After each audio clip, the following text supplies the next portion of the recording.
Здравствуйте, уважаемые зрители! Хочу ознакомить вас с ситуацией, что происходит в Украине. Вот, зачитаю последнюю сводку новостей, покажу на карте, где происходят сейчас основные бои. На карте все подробно ясно. Вот здесь сине-красным горят огоньки, значит там идут бои. Вот последняя сводка новостей. Все СМИ, и российские уже, и украинские, обсуждают эту тему. ВСУ отбили Херсон, типа Шойгу приказал российским войскам оставить город. Пока ничего, Херсон еще никто не отбил, еще все это впереди. А вот что Шойгу дал приказ оставить город, это точно. Вот министр обороны Сергей Шойгу. Российские войска, типа, сейчас он сделал заявление, что будут выведены из Херсона. Об этом сообщил министр обороны Сергей Шойгу. Перед этим он заслушал доклад командующего группировкой российских войск Сергея Суровикина. Генерал сообщил, что Херсон и прилегающие населенные пункты не могут снабжаться и функционировать. Оборона будет организовывать на левом берегу Днепра. Маневры войск будут осуществлены в ближайшие сроки, заявил Суровикин. Понимаете, там очень большая группировка здесь, на этом берегу, где-то 30 тысяч, это точно есть. Как они будут выводить? И ясно, что в течение 2 дней, 3 они не выведут. Это недели 2-3, это минимум.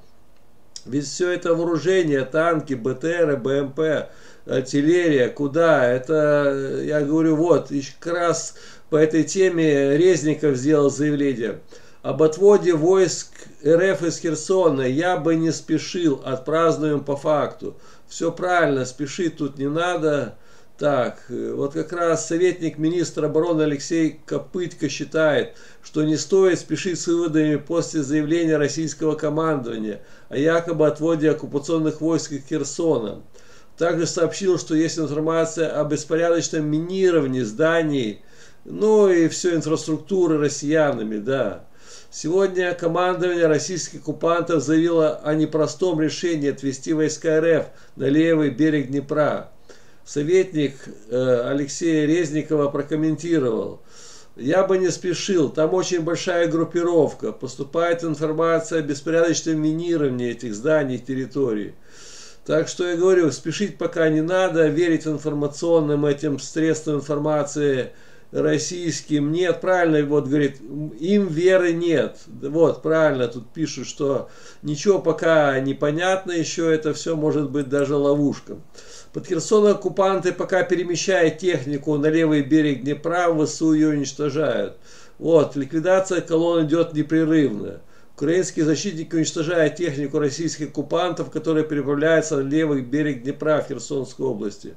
Сейчас они занимаются исключительно тем, что перемещают военную технику и военных на левый берег Днепра. Там вечером были очень мощные взрывы. Сейчас я вам покажу, где это все происходит. Так, где у нас? Вот она. Херсон, вот Олежки есть. Вот здесь сейчас идет переправа на левый берег Днепра, и ВСУ артиллерии и хаймерсами расстреливают всех отступающие российские войска. И вот под Херсоном ВСУ разгромили убегающих колонны российских войск в районе Олежки такие есть, и возле Каховской ГЭС. Захватчики пытались переправиться через Днепр, но их догнали хаймерсы, как я вам говорил. В ночь 9-10 ноября в разных населенных пунктах временно оккупированной Херсонской области были слышны мощные взрывы.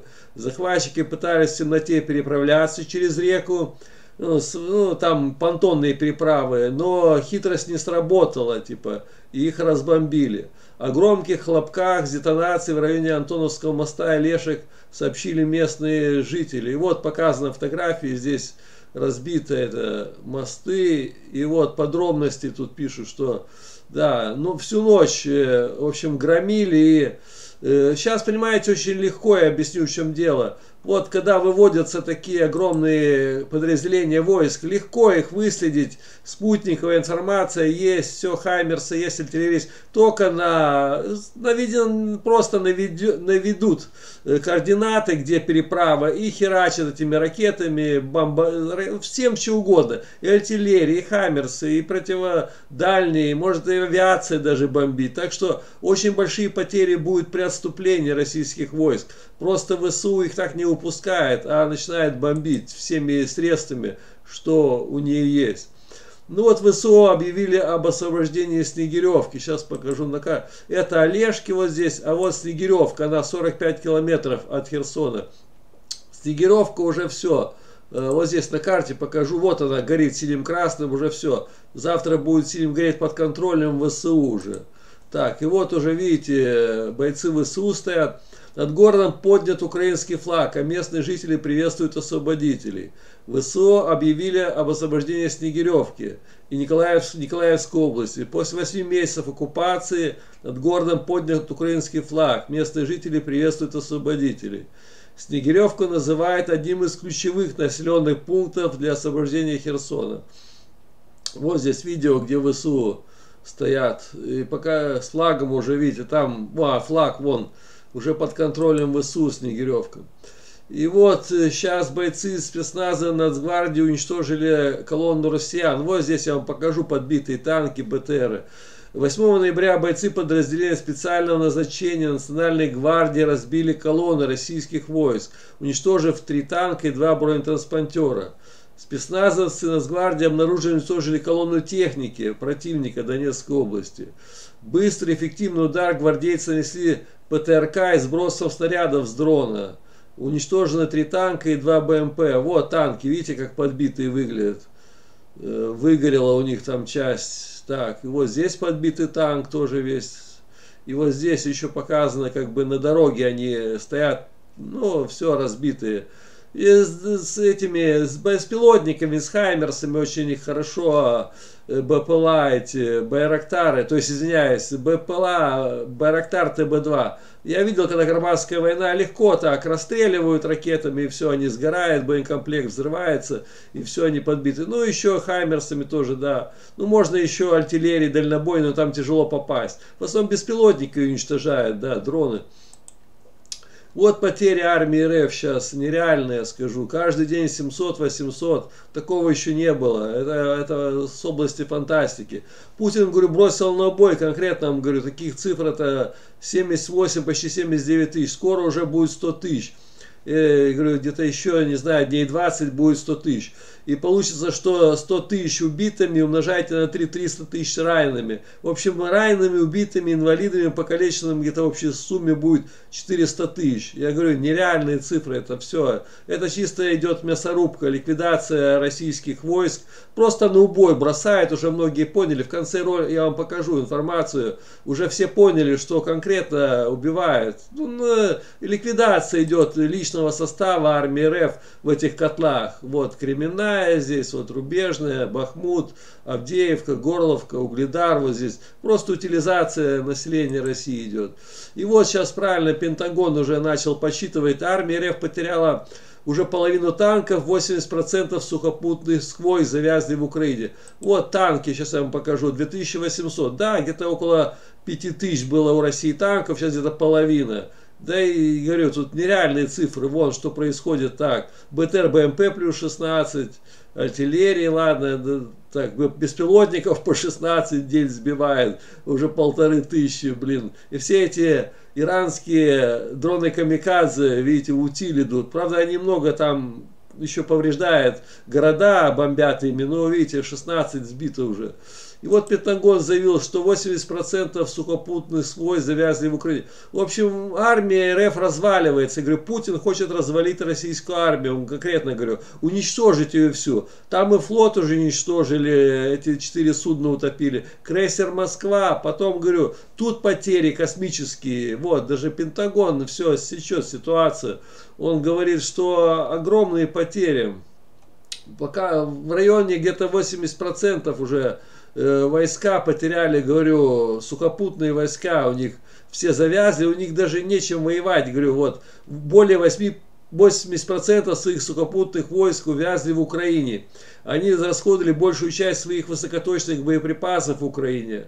В общем, танки, половина танков потеряли. Он подчеркнул, что Путин пытается уничтожить Украину как суверенную, независимую, демократическую страну, но он проиграл. Суверенная, независимая, демократическая Украина выстоит, а США им помогает всем, чем может, да. Это точно. И вот последняя информация. Женщины получили информацию, мобиков, которые сейчас там воюют, что их убивают свои же. И эти, которые убивают, говорят, смотрите, игрушки прибыли. Вот, я говорю, это, я думаю, не фейк. Видите, жены уже, мужья-то звонят с мобильниками и говорят, просто нас свои расстреливают уже. Вот, новые подробности женского бунта в РФ. Несколько десятков жен матерей оккупантов приехали на границу с Украиной и требуют отвезти их родных из-под Сватова, Луганской области. Сейчас я покажу это многострадальное Сватово. Говорю, здесь конкретно Сватово вот и бросили их на убой, а заставили рыть окопы. А что эти окопы? А сзади стоят эти самые контрактники, а потом чеченцы еще дальше стоят. Если эти начинают убегать, их расстреливают. Да и так их там, говорит, уже расстреливают, это нехер делать. Они в атаку не пошли и сказали, мы не идем. Отвели в сторону и расстреляли. Вот как раз последняя информация. Несколько, да, эти десятков жен и матерей требуют вывести своих родственников, мужей, там, сыновей. Женщины жалуются, что мобилизованные гибнут от рук самих же россиян. Первую роту отправили вперед. Вернулось оттуда всего 7 ребят. После этого ротный этих 7 ребят нарисовал им кресты зеленой краской, связал им руки и начал их бить. Сказал, что они дезертиры. После этого он забрал этих 7 человек, больше их никто не видел, сказала жена оккупанта из Курска. Женщина жалуется, что россияне стреляют по своим. Затем отправили вторую роту, 4-ю. Все ребята вернулись оттуда. Сказали, что их там убивают. И слышали, как по рации передавали наши своим же, что игрушки прибыли, можете стрелять. Их там убивают свои же солдаты, говорит она. Теперь, по словам женщины, ее мужа, ее товарищей, российское командование считает дезертирами, хотя они пытались сохранить свои жизни. Они не дезертиры, но их уничтожают свои же ребята. Их же не бьют украинцы, а бьют наши. Всех наших просто убивают. Их привезут просто как игрушки. После поиздеваться над нашими ребятами, убеждает россиянка. Я верю, да, такая информация, что не жалеют их. Если они начинают отказываться идти в бой, как пушечное мясо, их свои же расстреливают. Координаты знают, окопы знают, если что, и в спину всех поубивают. И говорю, это война жестокая и несправедливая. И кто попал в мобики, они не поняли, что они попали в ад. Их просто свои же потом в конце концов и расстреляют. Если они будут артачиться, не идти на убой, говорю, там потому что чеченцы, они не церемонятся, они сразу в сторону отводят и расстреливают. В общем, вот такая информация. Всем спасибо, всем пока, до новых встреч.